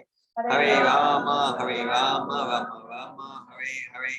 Hare Krishna, Krishna Krishna, Hare Hare. Hare Rama, Rama Rama, Hare Hare. Hare Krishna, Krishna Krishna, Hare Hare. Hare Rama, Rama Rama, Hare Hare. Hare Krishna, Krishna Krishna, Hare Hare. Hare Rama, Rama Rama, Hare Hare. Hare Krishna, Krishna Krishna, Hare Hare. Hare Rama, Rama Rama, Hare Hare. Hare Krishna, Krishna Krishna, Hare Hare. Hare Rama, Rama Rama, Hare Hare. Hare Krishna, Krishna Krishna, Hare Hare. Hare Rama, Rama Rama, Hare Hare. Hare Krishna, Krishna Krishna, Hare Hare. Hare Rama, Rama Rama, Hare Hare. Hare Krishna, Krishna Krishna, Hare Hare. Hare Rama, Rama Rama, Hare Hare. Hare Krishna, Krishna Krishna, Hare Hare. Hare Rama, Rama Rama, Hare Hare. Hare Krishna, Krishna Krishna, Hare Hare. Hare Rama, Rama Rama, Hare Hare. Hare Krishna, Krishna Krishna, Hare Hare. Hare Rama, Rama Rama, Hare Hare. Hare Krishna, Krishna Krishna, Hare Hare. Hare Rama, Rama Rama, Hare Hare. Hare Krishna, Krishna Krishna, Hare Hare, Hare Rama, Rama Rama, Hare Hare, Hare Krishna, Krishna Krishna, Hare Hare, Hare Rama, Rama Rama, Hare Hare, Hare Krishna, Krishna Krishna, Hare Hare, Hare Rama, Rama Rama, Hare Hare, Hare Krishna, Krishna Krishna, Hare Hare, Hare Rama, Rama Rama, Hare Hare, Hare Krishna, Krishna Krishna, Hare Hare, Hare Rama, Rama Rama, Hare Hare, Hare Krishna, Krishna Krishna, Hare Hare,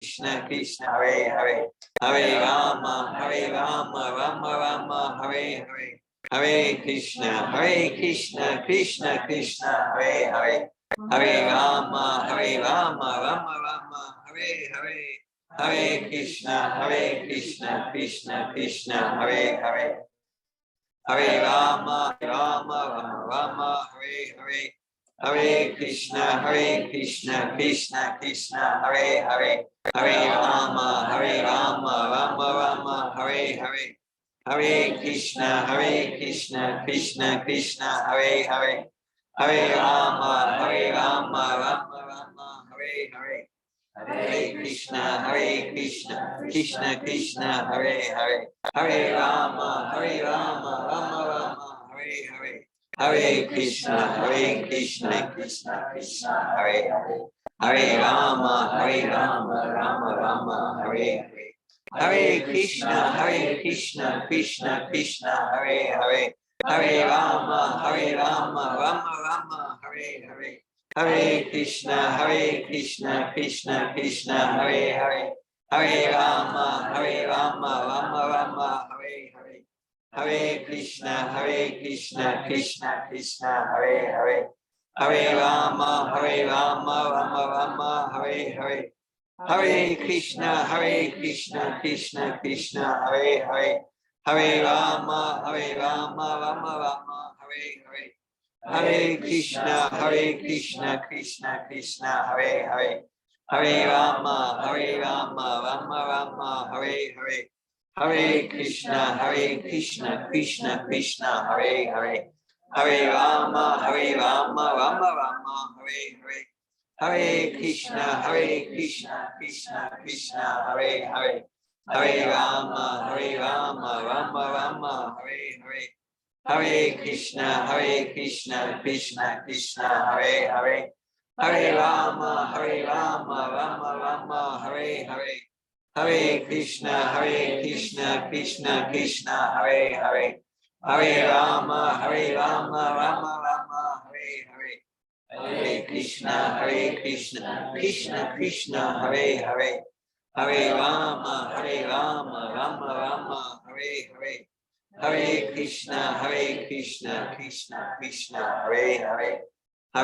Rama, Rama Rama, Hare Hare, Hare Krishna, Krishna Krishna, Hare Hare, Hare Rama, Rama Rama, Hare Hare, Hare Krishna, Krishna Krishna, Hare Hare, Hare Rama, Rama Rama, Hare Hare, Hare Krishna, Krishna Krishna, Hare Hare, Hare Rama, Rama Rama, Hare Hare, Hare Krishna, Krishna Krishna, Hare Hare, Hare Rama, Rama Rama, Hare Hare, Hare Krishna, Krishna Krishna, Hare Hare, Hare Rama, Rama Rama, Hare Hare, Hare Krishna, Krishna Krishna, Hare Hare, Hare Rama, Rama Rama, Hare Hare, Hare Krishna, Krishna Krishna, Hare Hare, Hare Rama, Rama Rama, Hare Hare, Hare Krishna, Krishna Krishna, Hare Hare, Hare Rama, Rama Rama, Hare Hare, Hare Krishna, Krishna Krishna, Hare Hare, Hare Rama, Rama Rama, Hare Hare. Hare Krishna, Krishna Krishna, Hare Hare. Hare Rama, Rama Rama, Hare Hare. Hare Krishna, Krishna Krishna, Hare Hare. Hare Rama, Rama Rama, Hare Hare. Hare Krishna, Krishna Krishna, Hare Hare. Hare Rama, Rama Rama, Hare Hare. Hare Krishna, Krishna Krishna, Hare Hare. Hare Rama, Rama Rama, Hare Hare. Hare Krishna, Krishna Krishna, Hare Hare. Hare Rama, Rama Rama, Hare Krishna, Hare Hare. Hare Rama, Rama Rama, Hare Hare. Hare Krishna, Krishna, Hare Hare.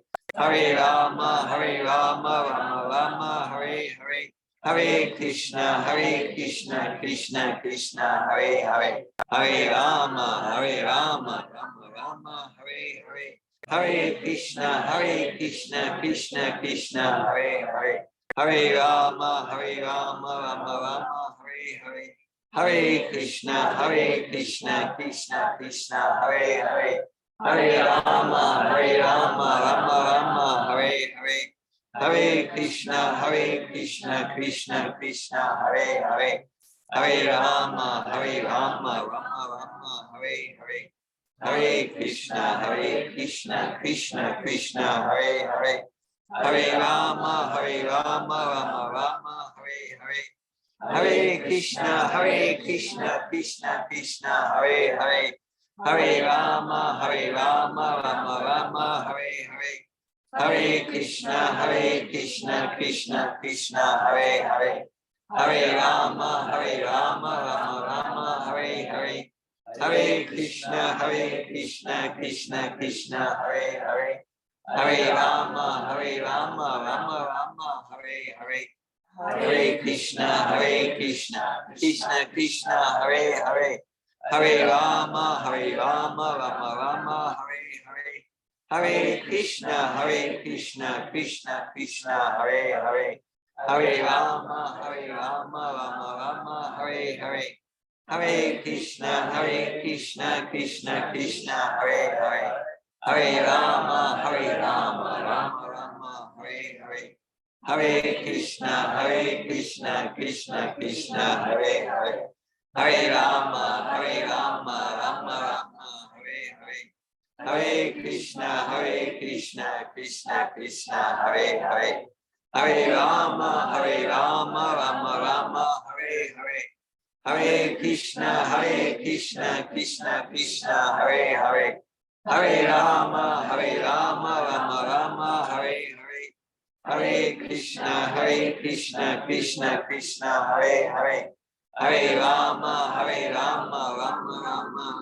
Hare. Hare Krishna, Krishna, Hare Hare. Hare Rama, Rama Rama, Hare Hare. Hare Krishna, Krishna, Hare Hare. Hare Rama, Rama Rama, Hare Hare. Hare Krishna, Krishna, Hare Hare.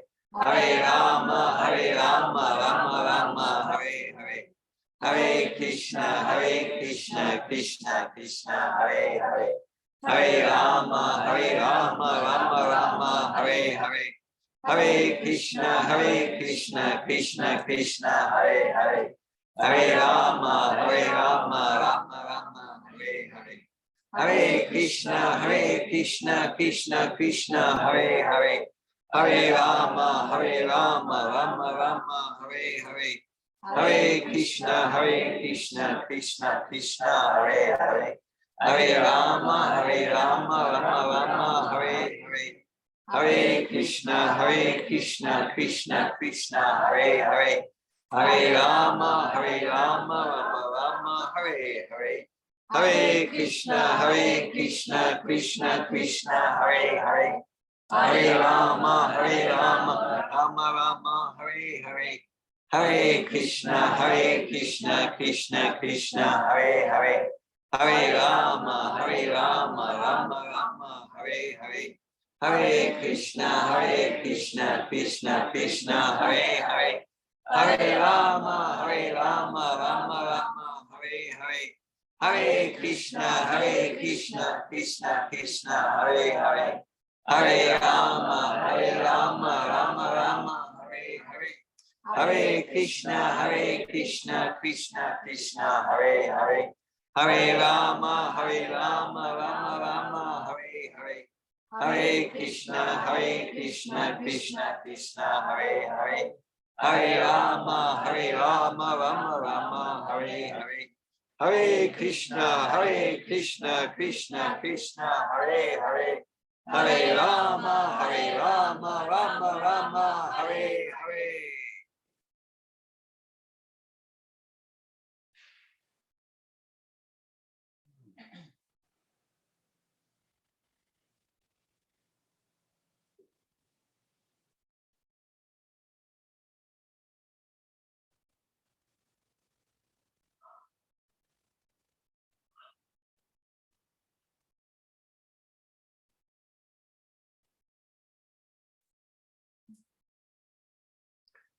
Hare Krishna.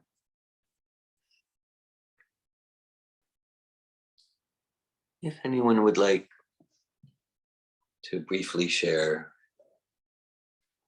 what you're experiencing, if anyone would like to briefly share what you experienced, what you're experiencing, if anyone would like to. I'm experiencing less anxiety in my chest, constant chest sensation, and right heart open posture. Okay. Experiencing less anxiety, less of a knot in the chest, experiencing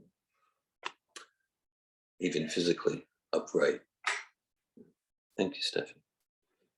I'm experiencing deep gratitude and joy. I'm feeling very lucky that we all get to experience the bliss and the joy that is beyond soul and material existence. Gratitude, joy. Thanks for sharing, Evan. Thank you. I'm experiencing like a pulsating, warm, full energy. And I was experiencing, and still am kind of like being on a ride. I don't know, but like in a good way, like a roller coaster, but not a roller coaster. Like, I don't know. I don't know. I'm just doing, I don't know. Yeah. Some movement. You're being moved. Yeah. Some- Ride on a river. Not exactly. That's okay. You're being moved by some force bigger than yourself. Yeah. That's what I'm Yeah. hearing. You got that's close. Yeah. Thanks Yeah. for sharing, Laura. Thank Thank you. you. I'm experiencing enthusiasm and a return to myself. Enthusiasm, return to self. Thank you. I'm experiencing gratitude for the holy name,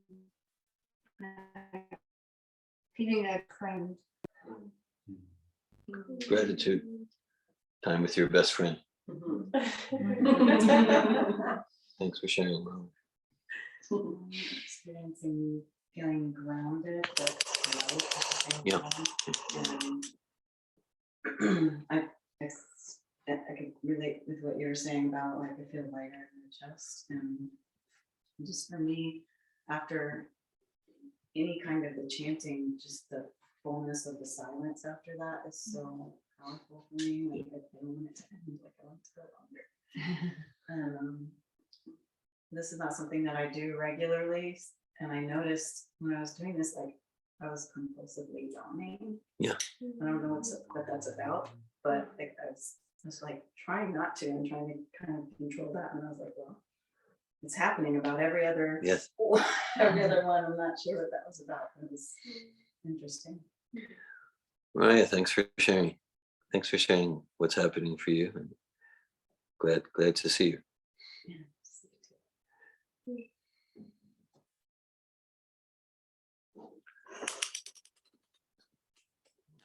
Experiencing energized.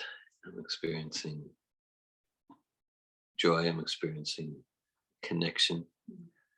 Yeah, I'm experiencing excitement.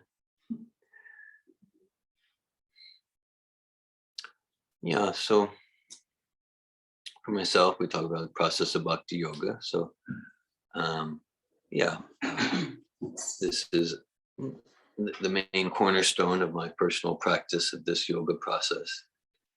Back in almost 40 years ago, I made a commitment, a vow, to chant at least 16 rounds per day of japa, and something that's going well in my life is I fulfilled that vow, and and so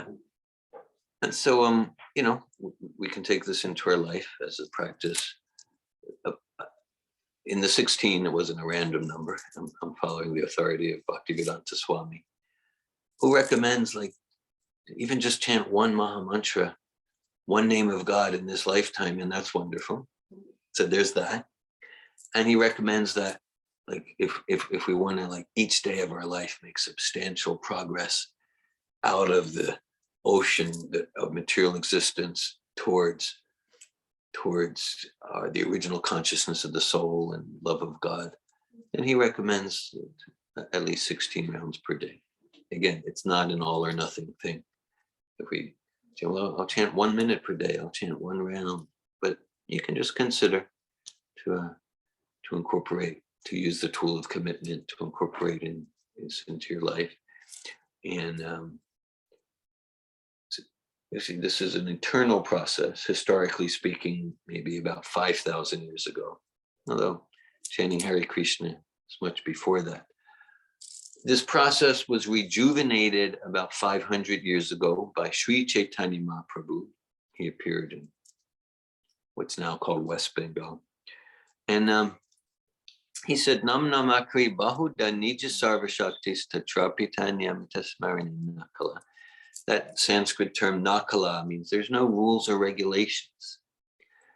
So, and that's something special about this process, that we could be in the middle of a city. Let me chant. We can chant with beads or without beads. We can chant on our own. We can chant standing, sitting. We can chant while walking in nature or walking down the streets of the town. And it's the more we chant, Cheto Darpada Bharjanam, Baba Mahadevagni Nirvapanam, we cleanse our hearts from the blazing fire of material existence. And so, some of you have heard me tell this, but this was about 9 years ago now. Someone got introduced to the chanting. She was from another part of North America. And afterwards, she wrote to me because she was so moved by the experience. She wrote to me, she's a top physician specialist in her field. She wrote, wow, this is so amazing, the effects. She wrote, can I chant while I'm shopping? She wrote, can I chant when I'm playing tennis? And I responded, yes to all of it. You can chant while we're driving. We don't recommend japa beads while driving. That gets dangerous. But we can be driving and chanting or singing the mantra. And so to chant whatever we're doing. And at the same time, I find it an important part of my process that to fulfill my vow for the 16 rounds per day, that I endeavor that, for that chanting, I'm endeavoring to be doing nothing else, not while I'm shopping or like that, but to not be engaged in any other activity, to endeavor to full focus. So thank you. Thanks for participating. Thanks for chanting Hare Krishna, the Yuga Dharma. So this will be the next part of our program, and after that will be prasadam. That's engaging the eating process in spiritual life. Prasadam, it's truly, it's not just vegetarian food, it's food prepared with love and devotion for the divine, and it's and offered to Krishna through a certain authorized process. So it's karma-free food, truly spiritualizing. Before that, we'll have one more part of our program. And it's going to surprise you. The next part of our program will be chanting Hare Krishna. Shocked, I know. Yeah. So next part of our program, we'll have another kirtan. A kirtan. Who's leading this one?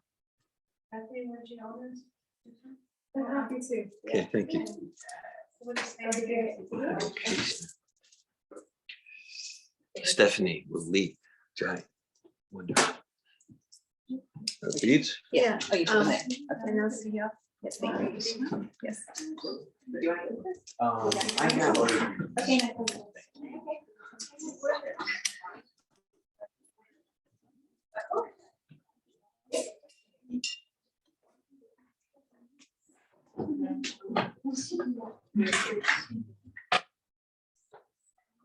No, you're right there. I want to try this.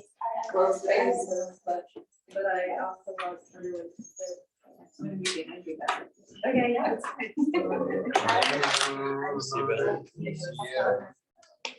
Football pizza and ice cream at my house. Welcome. We already have a lot.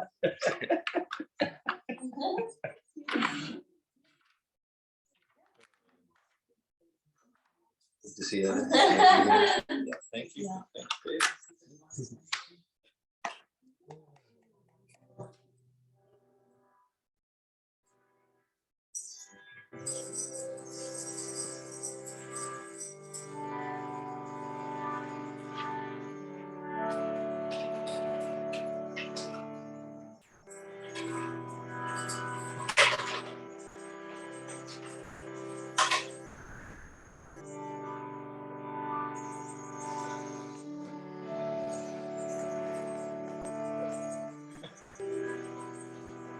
Hare Krishna, Hare Krishna, Krishna Krishna, Hare Hare,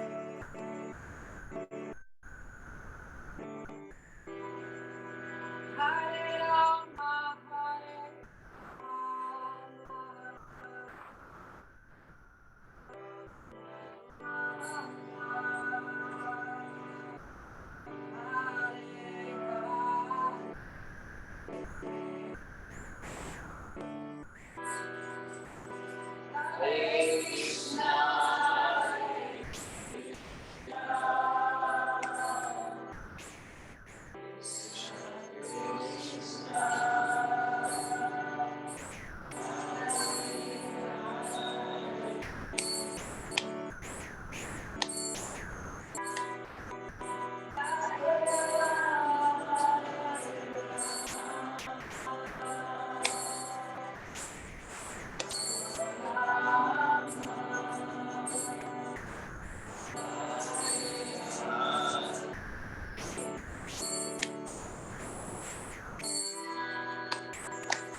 Hare Krishna, Mantraki, Harinam Sankirtan. So you all have verses in writing to take with you today, to put on your dashboard, or your mirror, your bathroom, or in your wallet, and or use back your cell phone to practice. So I'm wondering if anybody in here learned or memorized 12 shlokas last year or more. Anybody? I know I did. I just want to put that out there. Like, we have 12 of these gatherings, and you get 12 of these papers. You could have 12 little Nice. sheets, and then you've got only 1 week per line, which is totally doable, right? And so then at the end of the year, you have 12, and next year when I ask you, That's so this, smart.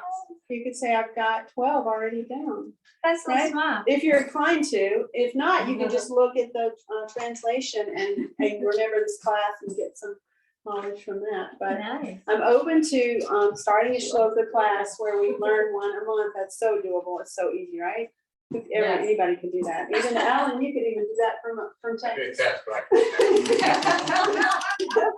So I'm just putting that out there, and if you're interested in sort of getting together in between the month, we could practice and have more discussion, or I can just hold you accountable at the next group, next time we meet here, and ask you how you're doing. So I don't want to bother you, but I kind of wanted to inspire you to take on a verse. This is such a good one. I like the way your mind It's thinks. so Lexman. nice. Yeah, it's so creative. And like at the end of the year, we have 12 verses. We have 12 down without even Wow. trying. There's so, look, it's only 4 words in the first line. You have a whole week. Right? Okay. Oh, 1 week per line. Yeah, 1 that's week. very per line. feasible. It's so doable. Very doable. Small bites. So we're gonna have prasadam inside today because it's a little chilly. If you'd like to go outside and sit where it's chilly, you're welcome to. There's a back porch back there. Things are a little soggy because it rained really hard till about 2 o'clock this morning.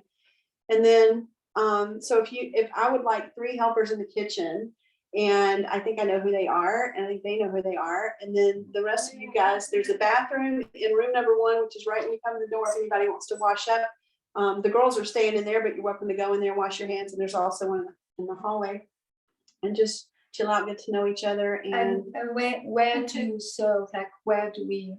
you guys just find a space to be comfortable, and we will It bring can it to be you. anywhere in the house, or you have like a dining. I area prefer you now? not be over here on the rug, but I'm okay with you being in the temple. And I even thought about turning the chair around so that there could be a group in here. So we have 2 dining room tables that seat 12. That's most of us. Then we have the bar counter and the couch in there. So we can kind of fit us all in those 2 rooms if you guys want to hang out together. If you'd like to sit together and converse, that'd be great. If not, if you want some privacy or something, you can come in here and sit in the window like you guys did last time, that's fine. And then, or outside if you're not a cold mannered person. So that's it. So enjoy Thank you. your space for a minute while we get the prasadam together.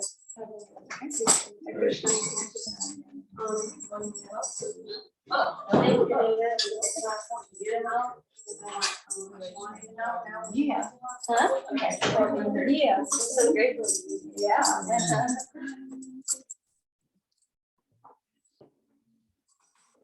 Beautiful, powerful kirtans. Yeah, very colorful. It's a good way to engage your talent.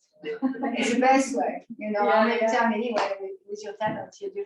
Call and response. Anybody wanted to Yeah. I didn't want it to end. Even wanting more. Yeah. And you get enticed. Never stop, Here comes never stop to us. I always go with the same melody, but it's so complicated that I think It works. it works. Yeah, but then people are like, oh, it's this one, and then we can all practice it together. Thank you. Yeah. Engage your talent in the service of Krishna. Thank you. Yeah. That you will serve others by doing that service. As devotional service. Yeah. Yeah, it feels like the most important thing to sing, and yeah, just a beautiful way to connect. Next time you get connection with other devotees and with God. Yeah, yeah. It's such a surrender, like this is what I love. This is how I can serve. That's what Krishna Without gave you. letting Like my his ego gift. get in the way. Yeah. Without letting my ego or fear. Yeah, it's all about you. Yeah, it's not- It's about using talent, Krishna's talent in Krishna's service. Yeah, I like that. Thank you, Stephanie. Hare Krishna. Interesting. Thank you. Mariah, so nice to see you. What a surprise. Yeah. How are you? Doing well. Oh, so nice. Nice to see you. You are personally talking about your prayer. Like, you know, hands. Oh, Very special. Yeah, it's gonna work my yoga pants. and keeping them in my heart for sure. I mean, it's good to experience the contrast. It just feels It's like nice to see you in person too. Yeah, I like And it. looking so well too. Yeah. Well, Yeah. You look beautiful. how is I your asked life? her, How she is was it? like, Whenever We got a is lot of help. You might want your growing help. and growing. He's 12, but he's fully going through puberty and everything. It feels like we're in the teenage. You're not, you don't have your little boy anymore. No. Little boy is gone. Yeah, he's gone. Every once in a while he pops through his Yeah. cracking voice, you know. Yeah. It's really sweet though. He's still so sweet. and- He's very sweet and Yeah. connected with you. Yeah, we're working on our relationship some, but he's just I really experience him as very compassionate I mean, and I have space present. to. Wow. You know, people comment on that. He's very Wow. present and able to speak with adults, you know, a lot. He'll sit and have a Wow, conversation yeah, with adults. The Right kids actually parents help like that. me. Was that? He has the right parents. for Yeah, that. for that, right? Bye-bye. Wow. Not all, Yeah. there's Yeah. no. How have you been?